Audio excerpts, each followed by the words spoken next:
Apa hubungannya antara pengeluaran, pemasukan, dan seberapa cepat kalian bisa mencapai bebas finansial? Kita akan bahas ketiganya di video ini.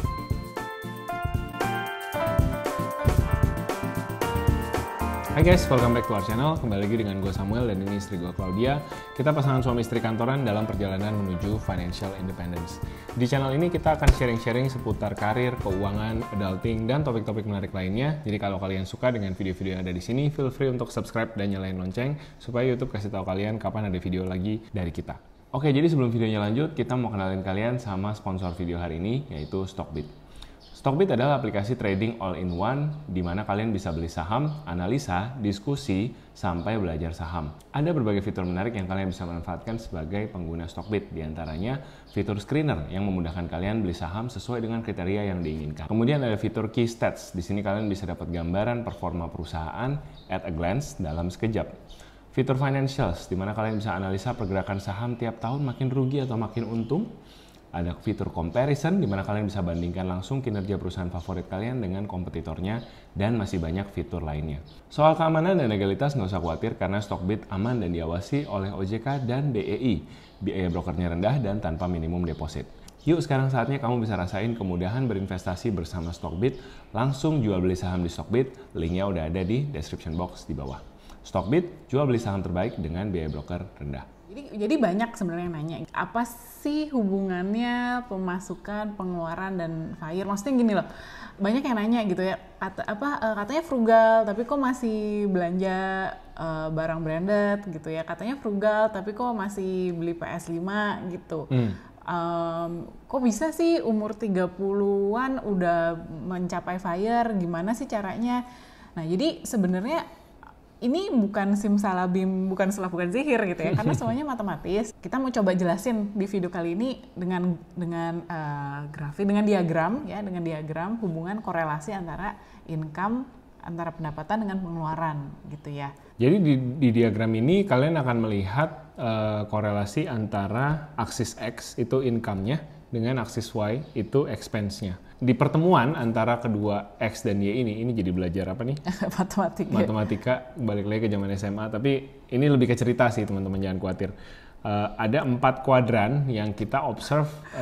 Kuadran yang kita lihat di mana nih kalian gitu. Kalian di 1, 2, 3 atau 4 gitu. Ini buat evaluasi sama-sama gitu. Jadi pertama-tama kita lihat X-nya dulu ya. Kalau X-nya itu dari kiri ke kanan, tentu income dari income kecil ke income besar gitu. Semakin ke kanan income-nya semakin besar. Garis Y vertikal itu expense. Semakin kecil expense-nya ada di bawah, semakin besar expense-nya ada di atas.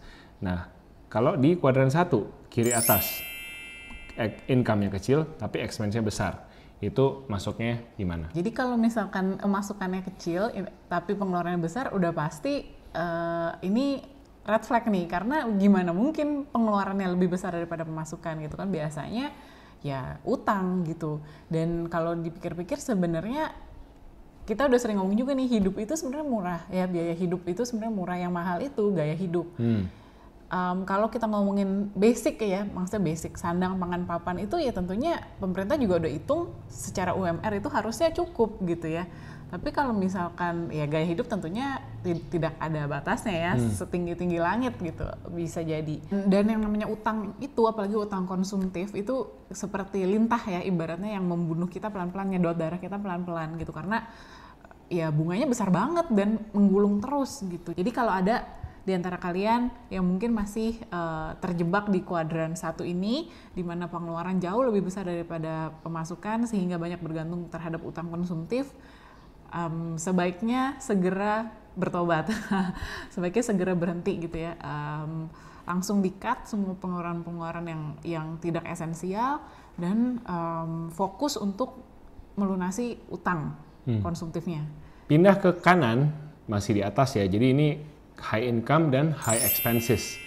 Ini kita lihat sebenarnya kalau dilihat di luaran, mungkin orang-orang seperti ini yang ada di kuadran ini terlihat baik-baik saja. Mungkin Sabtu Minggu selalu nge-mall, kalau Senin sampai Jumat di kantor mungkin bisa jajan di luar gitu ya, makan siangnya di luar. Tapi secara posisi juga mungkin levelnya wow gitu ya, manajer atau direktur gitu ya, atau mungkin pengusaha besar gitu bisnisnya di mana-mana. Jadi mungkin secara status kelihatannya wow. Betul, karena memang uang yang datang dan masuk ke rekeningnya ya besar juga gitu, karena ya itu mungkin karena tadi statusnya posisinya tinggi di kantor sehingga gajinya besar dan lain sebagainya. Tapi karena tidak berhati-hati, tidak menjaga pengeluaran, orang ini sebenarnya sama saja dengan orang yang ada di kuadran 3 yang kita belum bahas ya nanti.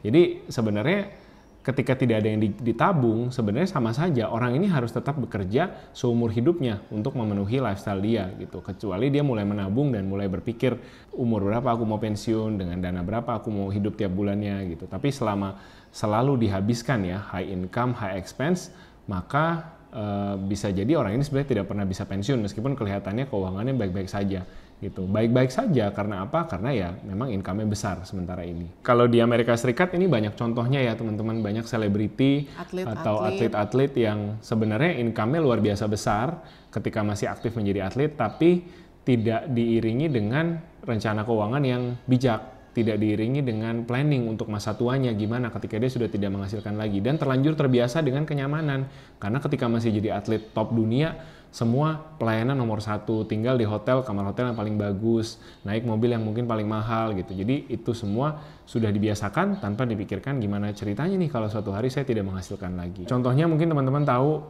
salah satu petinju terkenal pada masanya, Mike Tyson, yang dikabarkan bangkrut, padahal di masa-masa kejayaannya tentu beliau punya all kinds of resources yang bisa dinikmati sebagai kemewahan pada masa dia masih menghasilkan gitu. Iya.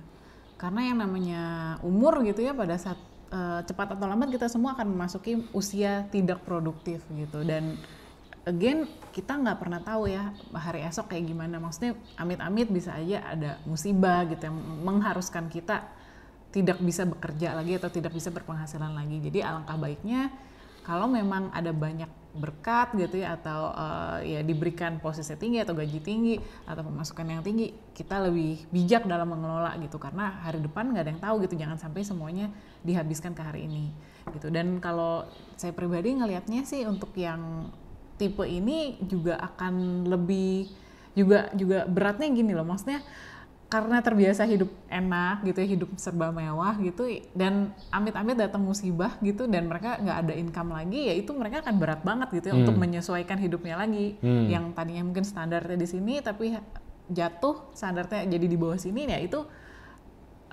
jadi mereka udah jatuh tertimpa tangga pula gitu ya, maksudnya udah nggak ada income, ditambah gaya hidupnya itu mereka akan susah untuk menyesuaikan gitu. Ya, kuadran ketiga ada di kiri bawah, di mana low income dan low expense. Nah, di sini kita harus lihat ya balance-nya gitu. Kalau tadi untuk yang teman-teman yang ada di high income dan high expense, mungkin wise to be able to reduce their expense karena memang income-nya besar.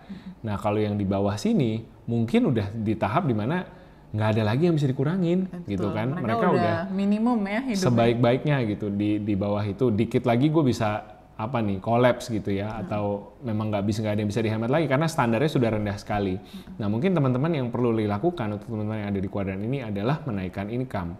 Karena lagi-lagi di video kami yang ini kami bilang bahwa income saving itu mungkin tidak cukup hanya berhemat aja, tapi teman-teman perlu menaikkan income juga gitu. Jadi boleh nih dipikirin nih, mungkin kalau teman-teman saat ini merasa ada di kuadran 3, aku kira-kira gimana caranya ya aku bisa naikin income aku, gimana caranya ya aku bisa dapat promosi di kantor, side bisnisku mungkin bisa jalan, aku bisa dapat gaji yang lebih baik dari tempat lain mungkin kalau dengan jawabannya adalah pindah kantor. Itu jadi bisa beberapa solusi buat teman-teman yang ada di kuadran 3, karena kalau ada di sini menurut kami bukan berhemat lagi jawabannya. Fokusnya bukan hematnya, tapi gimana caranya kalian bisa ningkatin income kalian. Kuadran terakhir, kuadran 4 yang high income tapi low expense ya. Jadi dia di sebelah kanan, income-nya tinggi tapi di bawah dan kurva Y-nya itu di bawah gitu. Jadi low expense. Nah, ini yang ideal lifestyle seperti ini atau gaya hidup seperti ini yang banyak diterapkan oleh para pegiat-pegiat frugal living ataupun pengejar FIRE seperti kami ini. Jadi waktu income naik gitu ya, tentunya kita tidak bisa pungkiri lah, pasti sedikit banyak pengeluaran juga pasti akan naik gitu ya. Pasti kita ingin menikmati hidup yang lebih nyaman, mungkin pengen coba restoran-restoran ini dan itu gitu. Makanya kita harus ngerti nih good enough kita di mana. Di poin ini gimana caranya teman-teman yang misalkan udah high income untuk nggak terjebak dalam high expense juga. Nah itu harus tahu your good enough gitu ya. Harus tahu cukupnya aku di mana, yang buat aku happy di mana. Karena makin banyak spending nggak berarti makin happy juga gitu ya. Contoh, saya mungkin mau cerita ya tentang law of diminishing return. Oke, ya jadi law of diminishing return ini teori ya sebenarnya yang mengatakan bahwa tadi yang kalau bilang semakin banyak akan sesuatu yang baik gitu, tidak akan membuat kita tingkat kepuasannya meningkat. Misalkan di hari yang panas seperti hari ini kita makan es krim gitu. Nah, satu es krim pertama mungkin kita akan tingkat kepuasannya mulai naik gitu. Kemudian kita akan ada di puncak kepuasan ketika kita menghabiskan es krim tersebut. Tapi coba kita memutuskan kita mengambil es krim kedua, mungkin tingkat kepuasan kita sudah tidak naik lagi, tapi sudah mulai rata gitu. Karena yang terjadi adalah mungkin leher udah mulai aus gitu ya, perut udah mulai kenyang, atau mungkin buat teman-teman yang kembungan kalau makan es krim akan mulai berasa gas ya perutnya gitu. Jadi dan tentunya es krim ketiga, keempat, dan kelima justru bukannya malah meningkatkan kepuasan kita, tapi malah menurunkan kalau kita makan terus gitu. Jadi itu sama halnya dengan hal-hal yang kita nikmati dalam lifestyle ya. Buat kami misalkan makan di luar, makan di restoran, kami tidak lakukan itu setiap hari. Kami lakukan itu setiap minggu atau every other week gitu. 2 minggu sekali, seminggu sekali, tidak setiap minggu. Kenapa? Karena kami ingin menjaga tadi law of diminishing return itu, supaya jangan kami kehilangan rasa puas terhadap hal-hal yang kami tadinya nikmati sebagai sesuatu yang spesial gitu. Kalau kita makan foie gras, 1 kali makan mungkin wah luar biasa enak sekali, tapi kalau tiap hari makan juga sehari 3 kali kan enak juga gitu ya. Lama-lama hilang rasa spesialnya. Itu sih yang kita maksud dengan law of diminishing return tadi. Tips yang kedua adalah know your priority.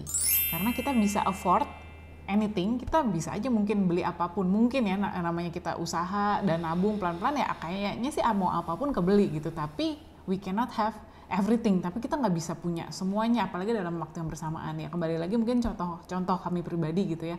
Di awal ya itu dari kami nabung awalnya untuk lunasin utang orang tua dulu, terus habis itu untuk biaya nikah dulu, lalu baru beli rumah, lalu baru beli mobil, lalu pelan-pelan dicicil lunas, debt free, lalu menuju FIRE gitu. Jadi maksudnya ada prosesnya. Kita nggak mungkin ya kalau kamu anak sultan atau kamu punya pohon emas gitu, tapi untuk karyawan atau orang-orang biasa pada umumnya gitu ya tentunya kita harus memilih prioritas gitu ya. Apa dulu nih yang mau dicapai, nggak bisa langsung semuanya. Nah itu sih 2 tips itu yang bisa kami share untuk membantu mengontrol gimana caranya waktu income-nya udah tinggi, nggak expense-nya ikutan tinggi juga. Iya, jadi ada di kuadran manapun kalian saat ini, jangan berkecil hati, karena namanya keuangan kita juga berkembang sama-sama, kita bertumbuh sama-sama. Kami juga nggak langsung fresh grade belajar langsung ngerti gitu ya. Kami butuh 11 tahun lebih untuk ada di titik kami sekarang. Semuanya kami percaya butuh proses.